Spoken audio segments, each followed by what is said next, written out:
All right, folks, welcome to the official BizzleCast reaction, but mostly breakdown and analysis of the final trailer of The Witcher, coming to Netflix December 20th. I love the games, I love the books, I love this series. I'm a giant fantasy nut, but I think this is one of the best ever.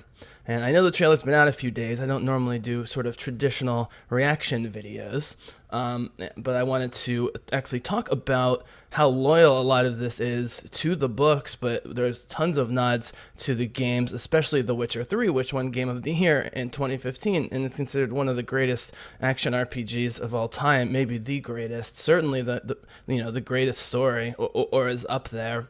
And this is a series that was written by a Polish author in the 90s into the 2000s, and as an avid fantasy reader who's read tons of fantasy in the last 30 years since I was a kid, it's amazing to me that I never came across it. Of course, as I'll talk about, among other things, the translations were somewhat slow in coming, but it's undeniable when you start reading the books how amazing they are, why they were able to generate three spectacular video games of content out of it, and will be more in the future. This series, which everyone's hoping will go 5 to 7 seasons if it's as good as it looks, and on top of that, George Martin and everyone from the sort of grim, dark, super dark fantasy genre of the last 20 years took a whole lot from The Witcher. But unlike a lot of grim, dark fantasy, and this is a very dark trailer that highlights more of the dark side,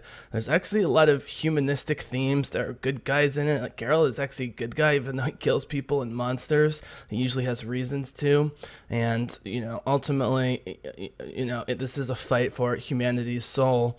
And so while it shares some sort of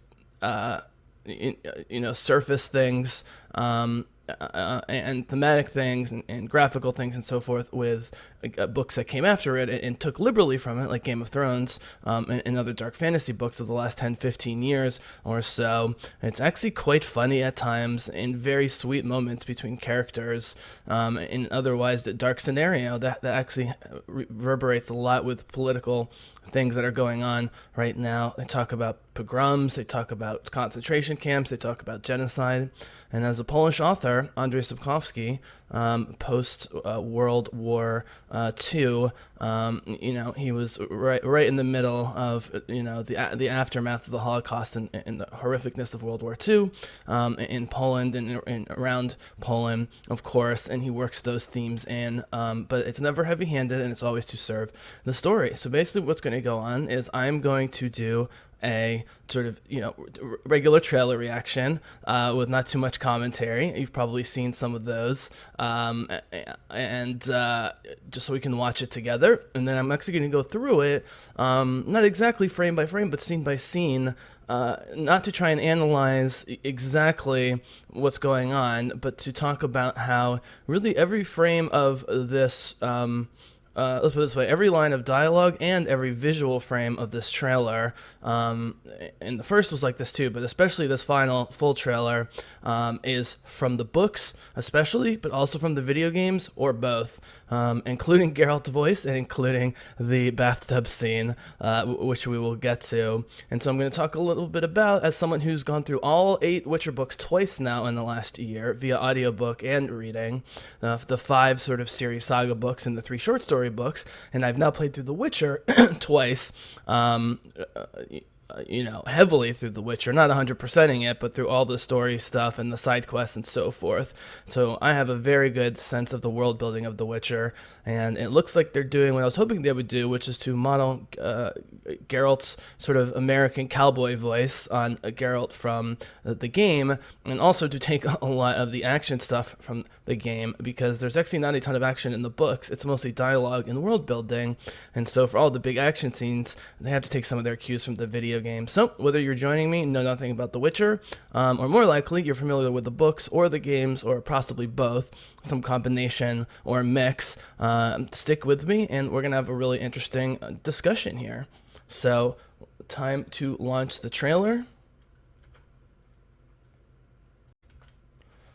Okay, so here comes the straight run through. In 3, 2, 1, go. Dead bodies. Sword, purple eyes of Yennefer, who's talking right now. His true love, very mysterious and powerful. Great swordplay already. This is straight from the video game, The Lighthouse. He's a mutant, very different than the X-Men he's created. Trials of the Grass. There's, that's the Ard sign, one of his 5 major magical powers. He hunts monsters, but usually it's humans that he has to take care of. This is the only major departure, I think. It's their introduction, their seeming introduction here. Lots of naked people in the background. Of course, that's what people are talking about. Looking amazing as Geralt, the orange eyes.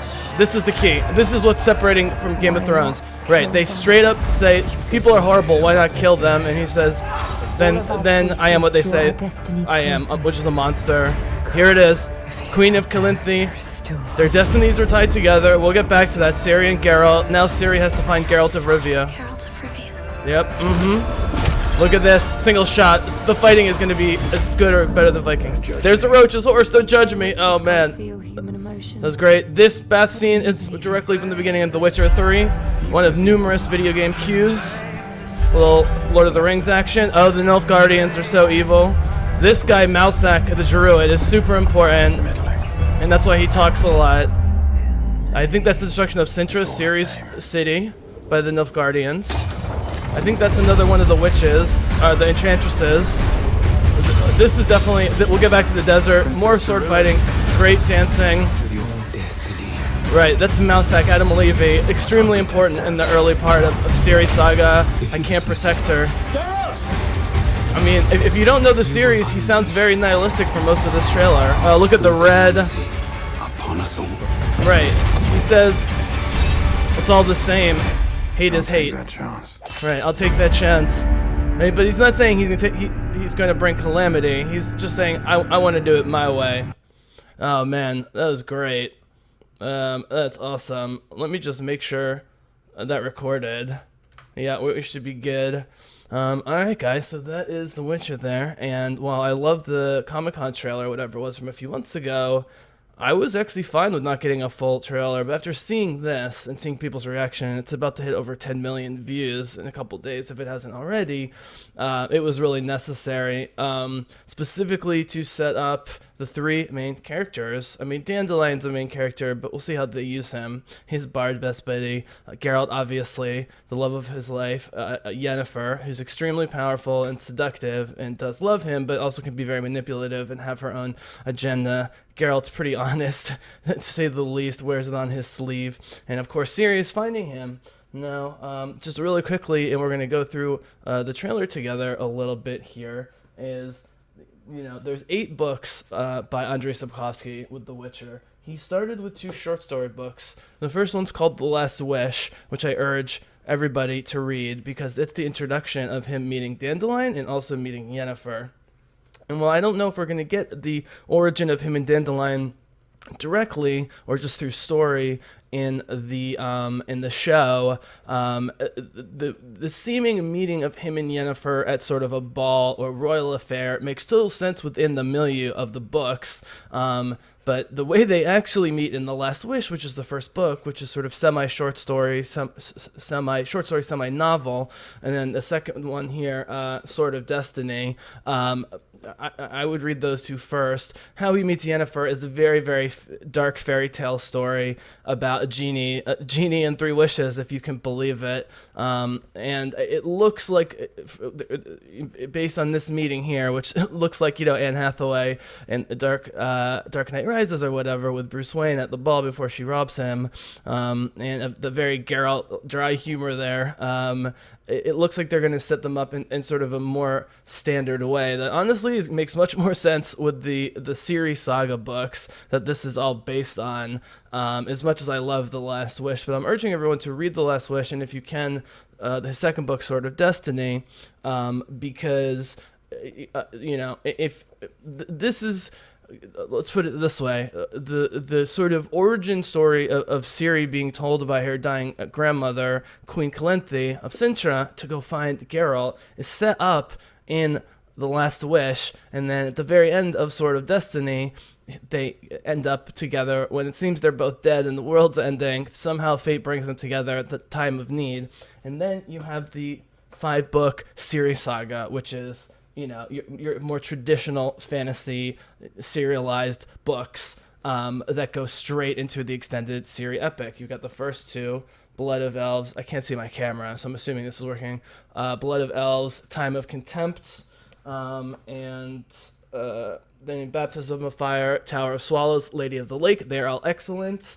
Blood of Elves is an amazing start to the series, but I am urging people to start to read the short story books. If you don't want to be spoiled on sort of the major plot twists, what I think are going to be the major plot twists, or at least plot points and reveals in the first season of The Witcher on Netflix, then by reading The Last Wish and sort of Destiny, you get introduced to the characters in a way we might not have time in, at least initially, in the series to do. And it's both hilarious and totally epic in totally different ways. The way he meets Dandelion the Bard, who we'll get back to, Yennefer, who's narrating for a lot of this trailer, his entrancious true love that he falls head over heels for, to say the least, and sort of a biblical level of magic involved.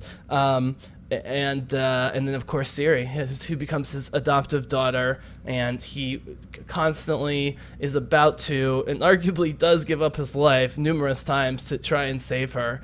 And when he talks about, and we're about to run through the trailer, I'll talk a little bit about what's sort of from the books, what's from the games, and how loyal it is to all the material. It is really impressive. But the finding of Geralt by Ciri it's cool because it's sort of happening in the background of sort of Destiny, but we don't see the entire journey. We see them when they meet, and then they get separated, and then they meet again. And so it's not that they're going to be doing a revision on, so to speak, on the meeting of Ciri and the re-meeting. I think, he meets the mother, in Sintra in the first book, long before he knows for Ciri, and that's when the prophecy starts. So we might as well start going through the trailer, but I just want to emphasize, if you want to read Blood of Elves in the 5-book series saga, and by the way, these books look thick, but they're the new style of paperbacks. They're actually like half the length of most super long sci-fi fantasy books. And the audiobooks are spectacular, read by Peter Kenny. But if you want to be surprised by most of the stuff in the first season, but get a sense for the origin stories of the characters in relation to Geralt, The Witcher, then definitely The Last Wish and Sword of Destiny. Because the Sword of Destiny, the second book of short stories, and the second Witcher book leads, plot-wise, directly into the series saga of Blood of Elves. And if they follow the Game of Thrones models, they're going to do 5 seasons based on the 5 main series saga books, and then maybe continue onwards. Just the last couple of years, for his 8th book, Andrzej Sapkowski, the Polish writer, went back to short stories in Season of Storms, which is a very kind of quote-unquote small prequel story that is mostly to do with Geralt losing his swords and Dandelion helping him, which is always hilarious.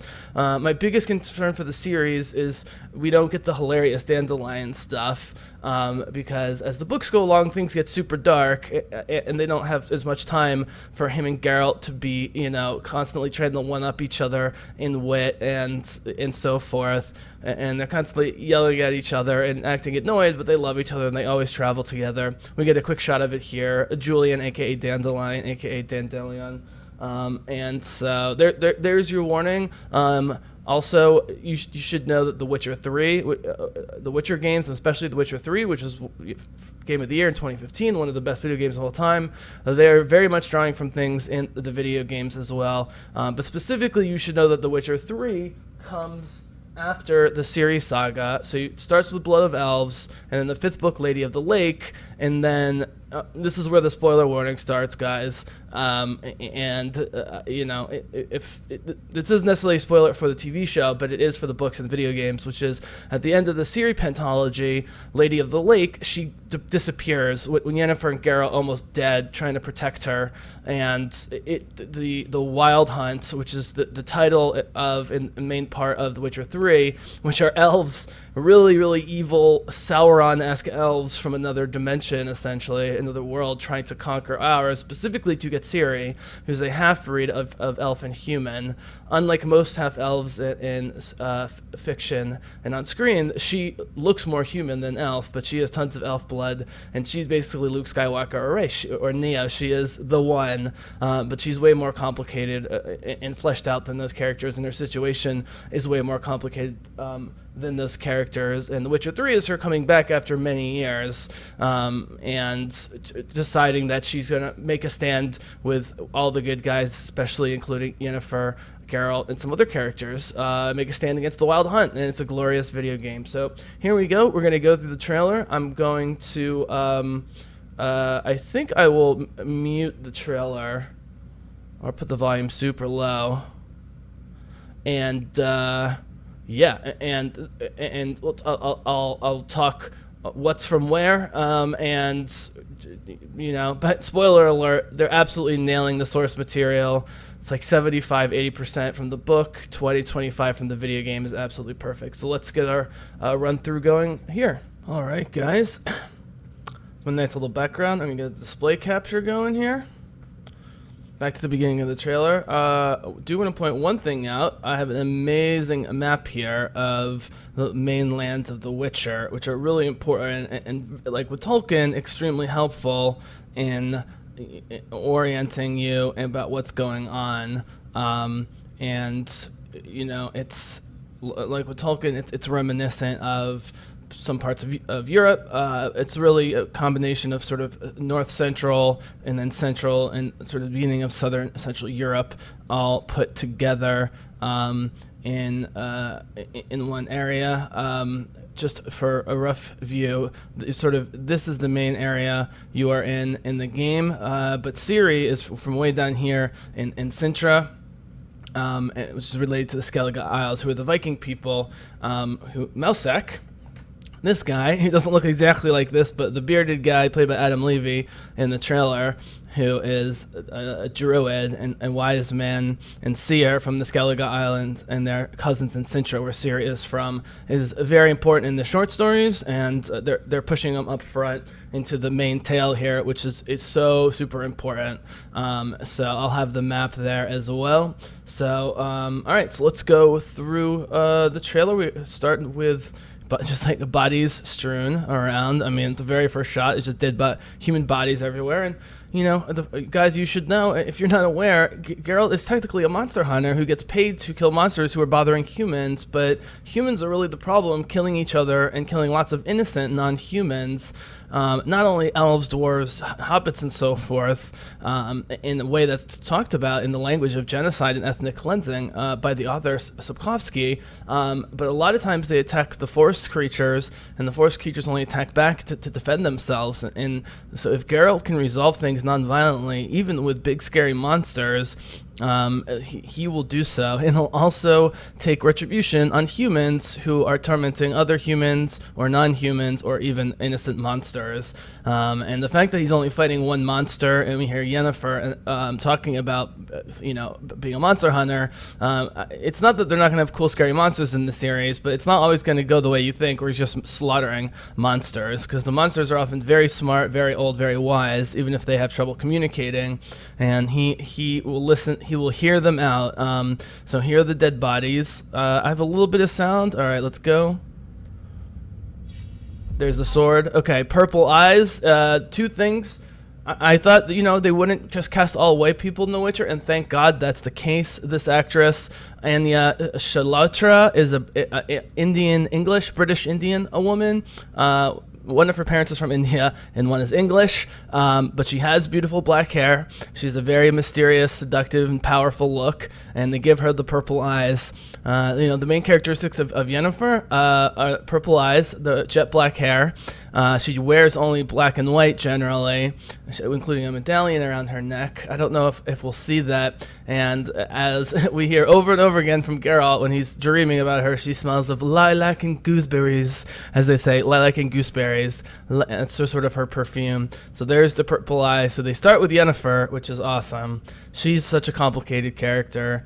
All right. I've heard tales of your kind I've heard tales of your kind Witcher. Boom. Already amazing swordplay. Tons of slaughter. Okay. This shot right here of the lighthouse that looks like it's off the coast of Scandinavia is indeed a lighthouse off the coast of what's essentially their version of Scandinavia called the Skellige Islands, which is very important for Geralt and Ciri. For while they're very Viking and in some ways sort of backward or considered backward by the mainlanders, just like in real medieval history, they're also the most honorable and true and have the deepest spirituality. They have respect for spellcasters and they have respect for special people, and so they actually end up trying to help shelter Ciri all the way from the beginning up through the video game. But this shot here, with the fortress on one side and the old lighthouse on the other, is something that visually, in terms of the quests around it and all the dragons and giant monsters around this thing, it's pulled straight from the video game. Even the rock formation, sort of down below, so sort of down to the left of the tower there. The only way to get into the tower initially, because the bridge is broken, is to swim underneath, try not to get eaten by goblins who are swimming around and going through the basement there. And so this is the first example of a shot that could easily be from the book, that's totally in the spirit of the book, might even be described at some point in the book, but is a really big deal in terms of the geography of the video game, and they're not even trying to hide it. I'm going to save did they need lots of people's permission or just the author, who is an executive producer and creative executive producer on this, Andrzej Sapkowski. Beautiful shot of the lighthouse, straight from The Witcher 3. There's one for the video game. Let me just make sure this is recording. All right, we should be good. You're a mutant. A mutant? Okay. So here he is. Right, so he has to ride around covered up. He tries not to give away the fact that he's a Witcher. The problem with Geralt is he's such a powerful but good-hearted knight. He ends up becoming, like Captain America in the Marvel movies or whatever, he ends up becoming a celebrity within this medieval world where people know the White Wolf, as they call him, Geralt of Rivia, the White Wolf. And so even the people that hate him, which we're about to see in the second throwing rocks at him, pretty much know who he is. I guess what I'm saying is they hate him more for knowing who he is, but there's also people who really either are scared of him, or, which they should be, or respect him. And the video game really stresses that different parts of the world and different types of people respect you. It's not just if you help them or not.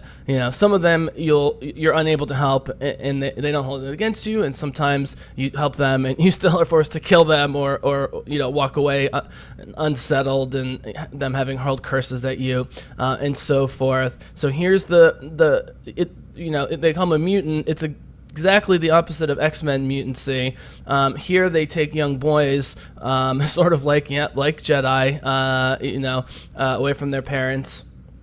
Sometimes they're given, sometimes they're taken. It's very complicated. We do know something about Geralt's mom, at least, which I'm not going to talk about now from the short stories. And they go through this process where they take a lot of hallucinogenic and other powerful chemicals, and only something like 60 or 70% survive the process. That gives them the crazy orange cat eyes. They can see in the dark. Their heart rate, it only goes 1/4 of ours, so they can move silently. They can hold their breath for a long time. They become superhumans. But even though they're called mutants, it's actually more like the Captain America Hulk super serum stuff.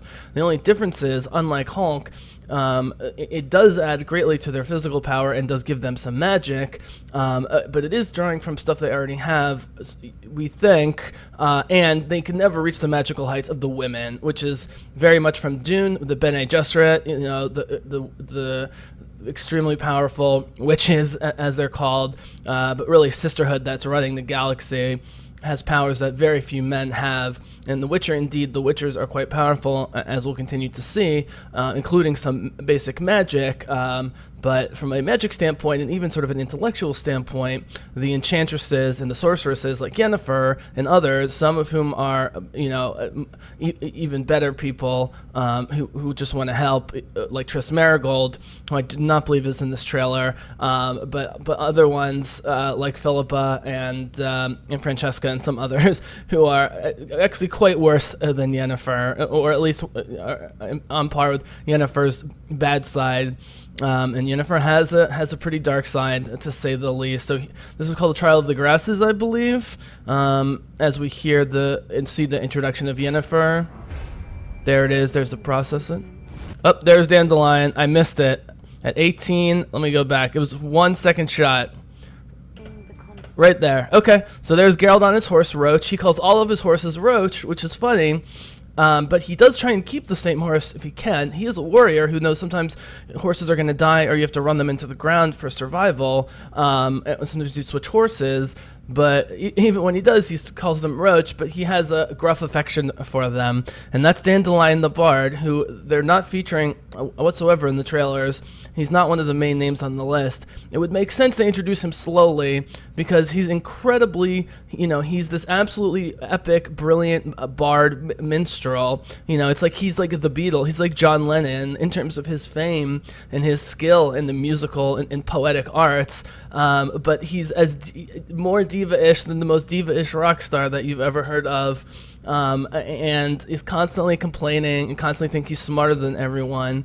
And he did graduate from their version of Oxenfurt, at the top of his class, even though his professors and his fellow classmates couldn't stand him. So he's brilliant as well in the sciences and so forth.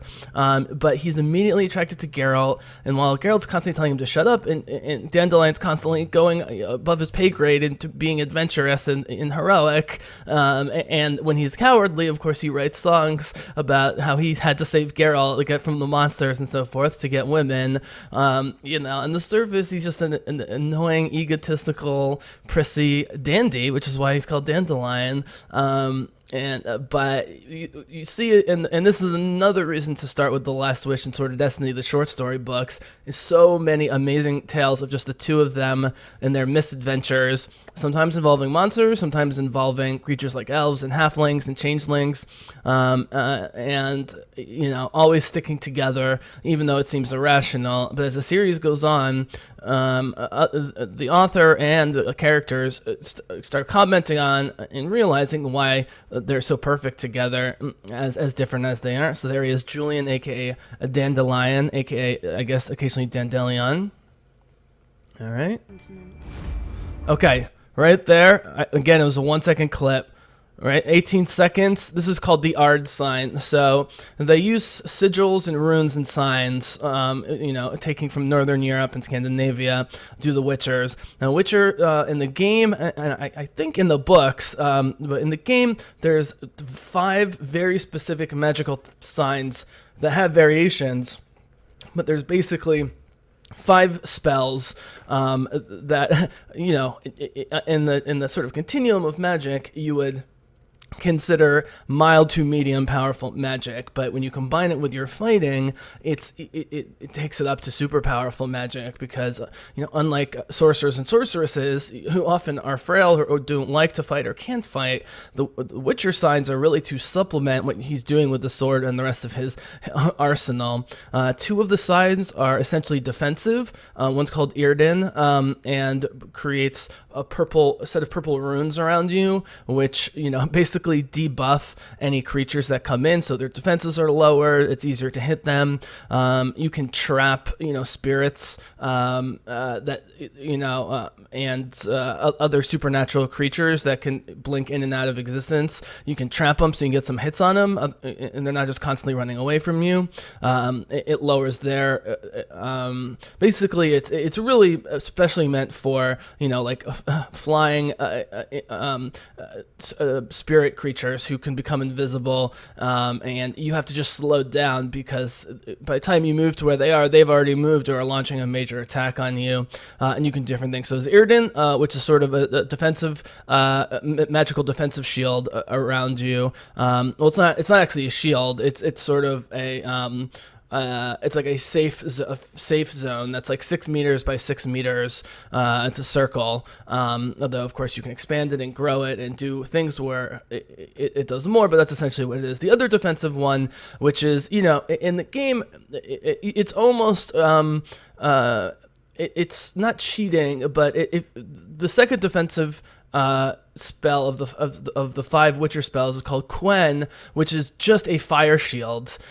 So you're just crackling with energy that the enemies can't see, and not only do the first few hits that you take from swords or other enemies bounce off, but they get damaged by it. And the more you increase the skill, you can even create a bubble of energy around you that blocks even more attacks and more powerful attacks. It's like walking in a giant golden glow translucent glow globe, but it even restores your health while you're inside. And so when you're playing on harder levels, you have to rely on Quen. When you're playing more on normal difficulty like me, I try and do as many battles without Quen as possible. It'll be interesting to see if they use Quen a lot, the Quen sign in this, because it's actually pretty easy to do the special effects on it. Because like I said, other than a very sort of vague, faint crackling of energy around you, bad guys, and so we the viewers,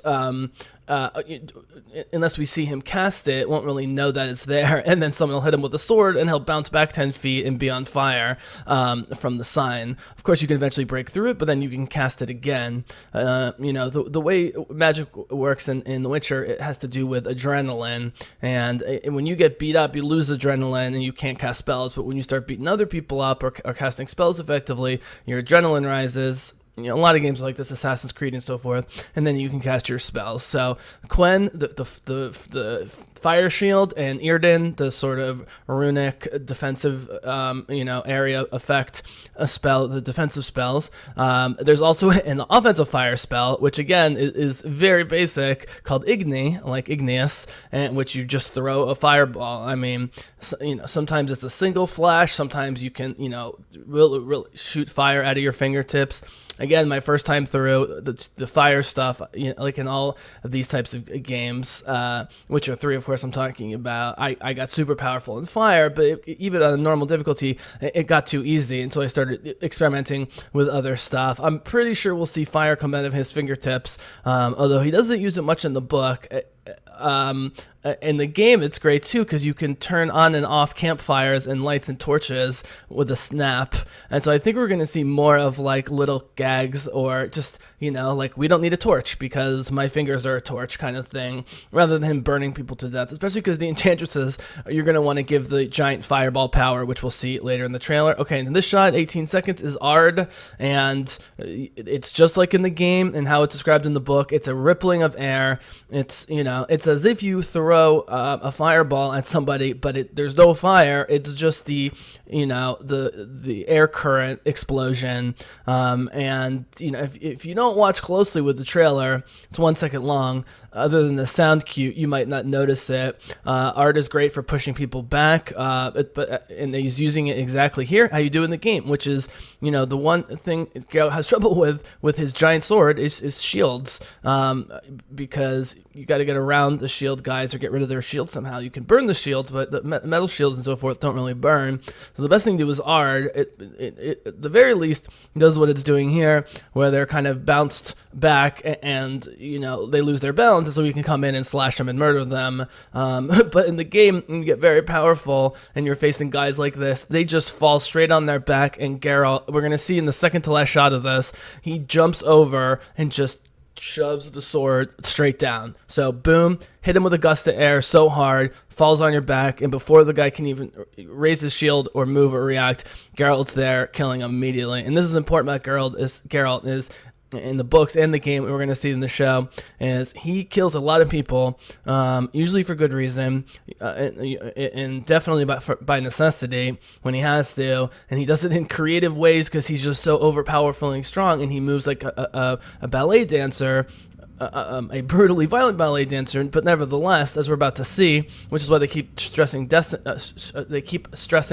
in this, but also the big one shot that's coming up of him with the sword. But so he'll slice guys like diagonally, so like shoulder to knee, or goblins, and they do it in slow motion. There's blood everywhere, and it's great to watch. But he never tortures. I mean, even when he maybe should torture to get information, he refuses to do it. He'll threaten people with killing them, and if necessary, he'll go through with that threat. But he doesn't torture. I'm gonna save the Star Wars stuff. But the Witcher, although it looks like Game of Thrones to you guys, if you're not sure what it is or what you're looking at, thematically, even with the medieval violence and the darkness, when it comes to Ciri being essentially, a Skywalker or Rey, sort of the next Messiah, but also your good guys can be very violent, and like the Jedi during the Clone Wars, like Obi-Wan Kenobi and Anakin Skywalker. Geralt is like that. He'll kill bad guys, a lot of them, but he definitely never tortures.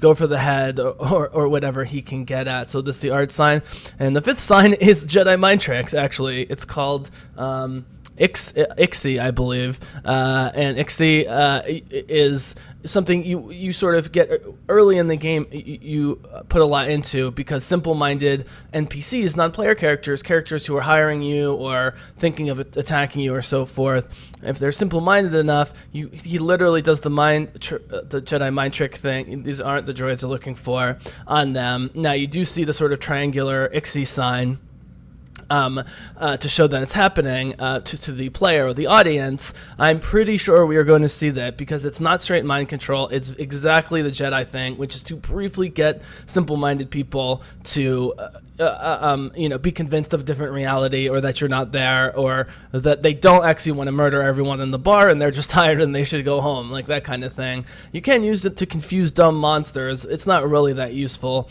in big combat, though. There's usually too many of the monsters, although it is fun to kind of use on big dumb trolls and ogres who are smashing you otherwise. So those are the 5 signs. So here's art at 18 seconds. Okay, and how's our recording going here?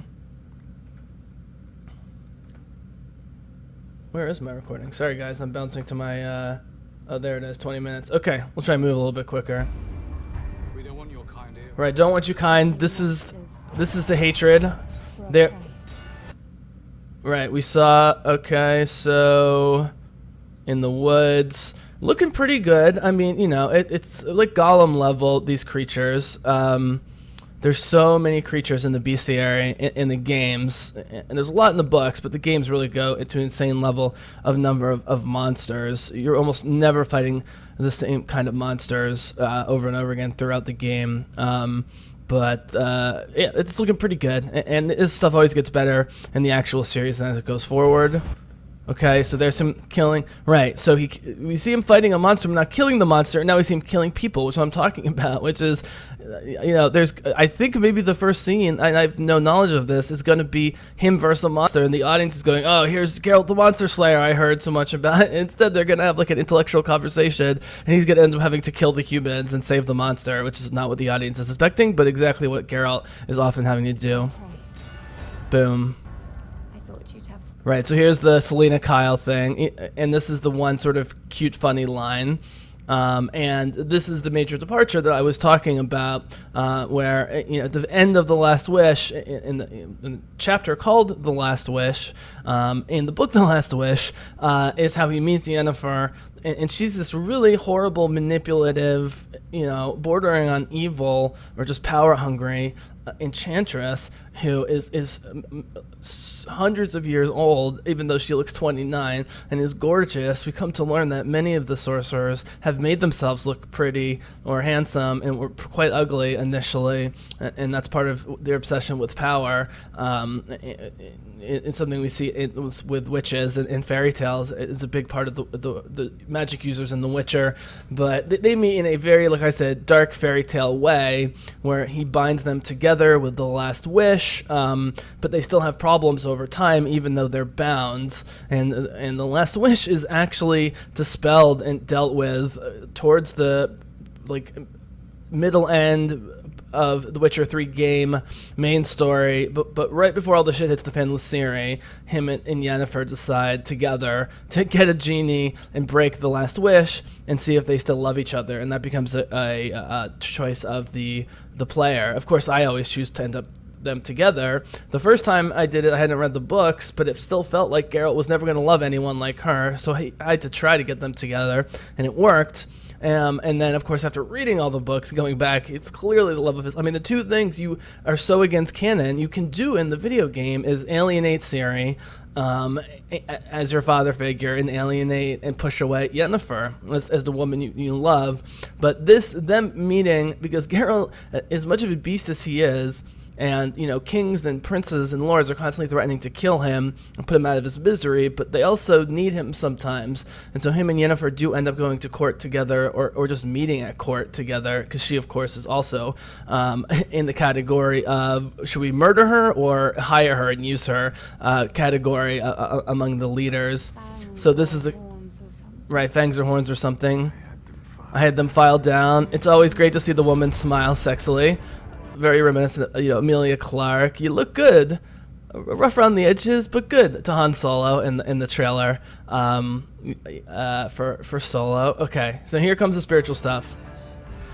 That's people call you a monster too, right? And this is the thing. I mean, he gets physically attacked and mentally and verbally, stoned and beaten constantly. This is a direct stoning in a square. I don't know if this happens in the books, but it's completely within something that would happen in Geralt's life in the books and thematically there. And while he sounds increasingly negative and nihilistic as the trailer goes on, his response to this question of why don't you just kill these horrible people who want you dead, and he says, because then I am what they think I am, meaning I am a monster, so he has to resist and not kill people until last resort, is straight from the book, and is what separates it from grim dark fantasy like Game of Thrones, where your major characters in terms of screen time or time on page are generally horrible people or amoral at best. Geralt is a true hero deep down, but despite all the darkness around him.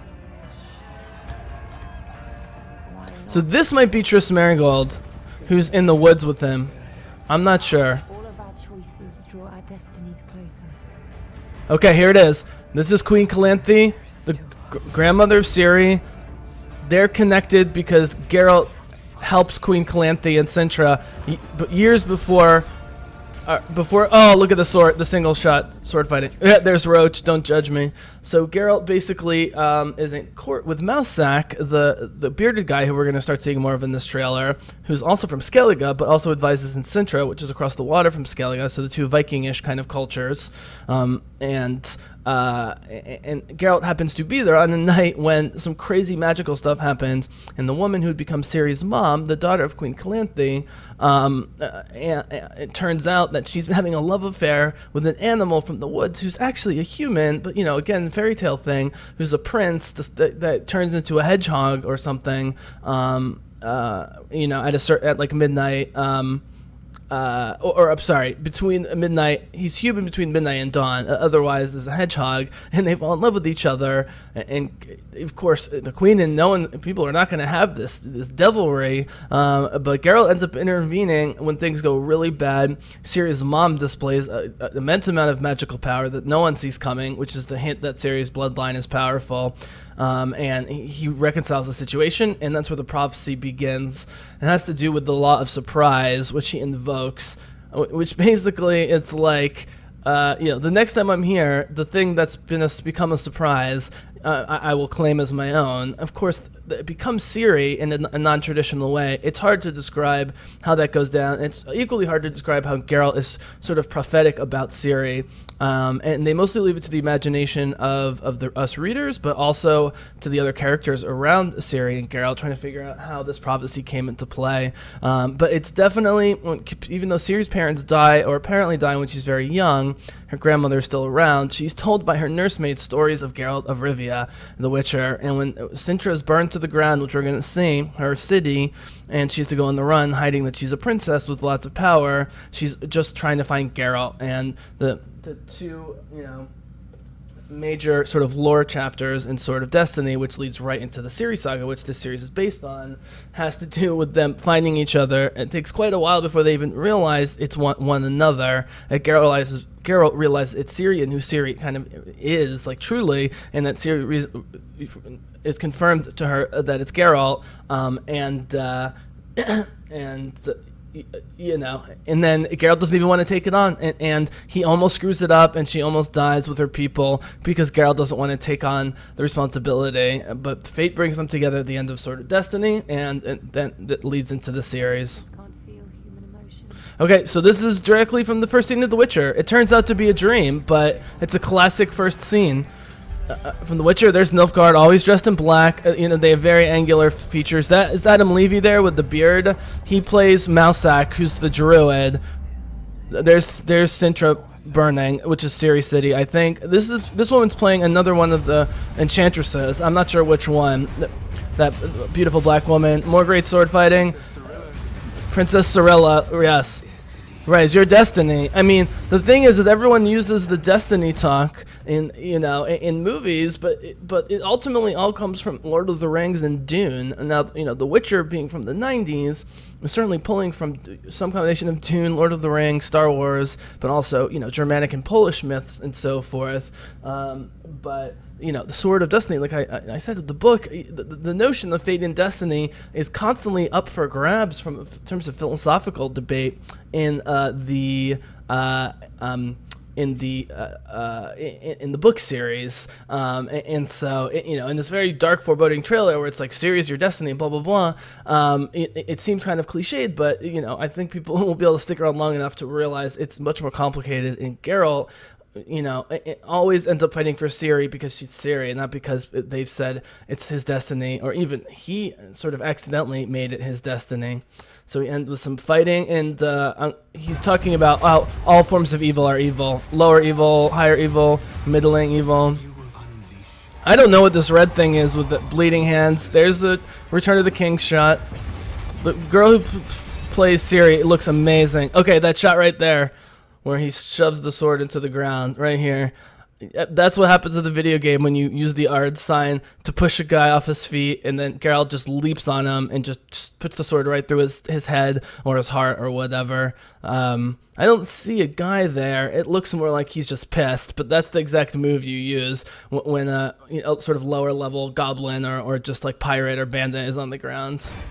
I'll take that chance. And then that shot here is when you take too many potions, you really start looking quite horrible.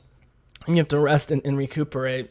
They take these potions to give them big boosts of vitality, energy, strength, slowing down time, enhancing their cat eyes, seeing, all sorts of stuff, and so forth. So the bathtub scene image-wise is straight from the video game. Let's see, where is it? Where's the bathtub? There it is. So this is straight from the beginning of The Witcher 3, and then of course the execution of the Ard sign here against the guys, where he's throwing them back. The sound, the movement, straight from using the Ard sign in the game. Although it's probably the sign he also uses the most in the books, because it doesn't cause everything to catch on fire and burst into flame. It's kind of subtle. You can sort of control how much he uses it. Doesn't draw as much attention as the other stuff, which is more flash and bang type magic. But also I called an offensive spell like Igni, which lights things on fire, but it's also to just push people back who are crowding you to give you room to fight. So it is also a defensive spell. And that all very much represents who Geralt is and how he operates. So again, I'm curious to see if this meeting at a ball at a political event with an orgy in the background, which is interesting. Honestly, I assumed that there were near naked people when I first watched this. I couldn't believe on rewatches that you can clearly see a bunch of naked women, and they're almost in focus too. And they released this on Netflix. I don't know if they're going to get in trouble for this or they care. the scenery is all going to look like Scandinavia and Northern Europe because that's where it's from. This woman here who's wearing the pin, I don't know Tisea. Yeah, there's a number of other. Freya Allen's one who plays Ciri. She looks amazing, the blonde hair girl. Now, Ciri is definitely supposed to be, again, a dark take on Germanic, Central European fairy tale myths. And so her being this sort of beautiful but innocent young girl in the forest is very intentional from the books. And in the game, she's much older, having left this world essentially for a number of years. But here, she's still between a girl and a young woman, as she is in the book. So the age casting and the looks is great. What's really great, though, is she just looks helpless and scared, like all the young women in Game of Thrones do. But she actually has an incredible attitude and is constantly, talking against her superiors and people who are telling her not to talk, because she is a princess, but she's brilliant and she's extremely proud and stubborn. And so we're gonna see, hopefully, if they do Ciri right, it is, and one of the reasons Geralt loves her is even Geralt, she's constantly standing up to and contradicting things that he says or not doing what he wants her to do. And that's ultimately one of the reasons why Geralt needs to bring the various enchantresses who he's in love with, especially Yennefer, but also Triss Merigold and some of the others. Look, she's beautiful. Anya Shalotra, I think it's great. I can already see people being like, "Oh, Yennefer's white." Well, shut up, guys. You're idiots. This woman, the way she talks, the purple eyes, she's got that look because Yennefer is very aggressive, very stubborn and proud, just like Ciri, which is why they make a great mother-daughter duo ultimately with Geralt as sort of the dad. But Yennefer will get very pouty at times, and sometimes it's just to screw with Geralt or just to get her way, but sometimes it's because she's never loved a man until she loves Geralt. And even though the last wish is operating, they truly feel unbelievably strong feelings for each other. And so there's this sense of almost hopelessness in Yennefer's eyes here at 47 seconds of, I promised myself in my hundreds of years of living I would sleep with whoever I want and maybe have little love affairs here and there, but never fall for someone in such a metaphysical and existentially deep sense. And that's what's going on. The Cintran politics are going to be great. Stressing Adam Levy, who plays Mousak, who's the druid, is important because he's the one who's going to teach us about the spirituality behind all this, the forces of nature, but also dealing with the forces of modernity. But because, Sintra ends up burning, here's where I'll bring up the map. So let's see. So here's Sintra right here, right, sort of in the south part of the map. It's the sort of most southern of the northern kingdoms, and the big bad guys in the games and in a lot of the books are south of here, in Nilfgaard, and they're invading the north and get quite far in the north. But you don't actually get to go to Sintra because Sintra has been burned by the time you play The Witcher 3. But across the water here, the Skellige Islands, you do spend a lot of time in, and they're friends, and they help shelter Ciri, and they help Yennefer. As crazy Viking-y as they are, they're very dependable. They have an amazing attachment to nature and belief and respect for the magical arts, and they just love Ciri, and they believe in they're some of the only ones who buy the craziness that's the wild hunt of elves from another dimension, who are coming to destroy this world and take Ciri's power and then kill her and everyone who stands in their way. And so the Skellige Islands are huge, but it looks like we do see, I would be shocked, that's the amazing sword fight. Let's see, there's evil people fighting. All right, here's the evil Nilfgaardians. They always dress in black. Here's Mousak, who's the druid. I mean, they have to make him look sort of court ready. Once he goes back to Skellige, he starts looking sort of more old school Viking, as I showed you with this picture here.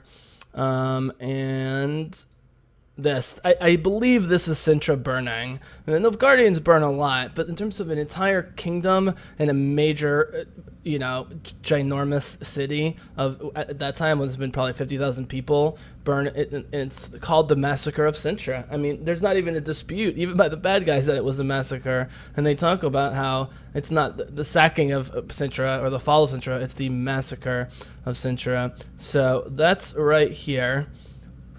Now in the game, so Vizima is the court of Temeria, excuse me, which is another major kingdom that gets thrown down or almost thrown down by the Nilfgaardians. But Oxenford here, and especially Novigrad right here, like it's a little blocky. This is the capital, and these are free cities. I mean, even during the war, the Redanians are a major force in the north going against the southern Nilfgaardians. But there's constant threats from all the powers to take over the commercial capital. It's basically the Netherlands. I mean, Oxenfurt, could be Oxford, but it could also be one of the Sorbonne or one of the major medieval institutes in the Netherlands, of which there are a number. And Novigrad is certainly like what Amsterdam was like in the 14, 15, and 1600s. And so you spend a lot of your game playing here. And then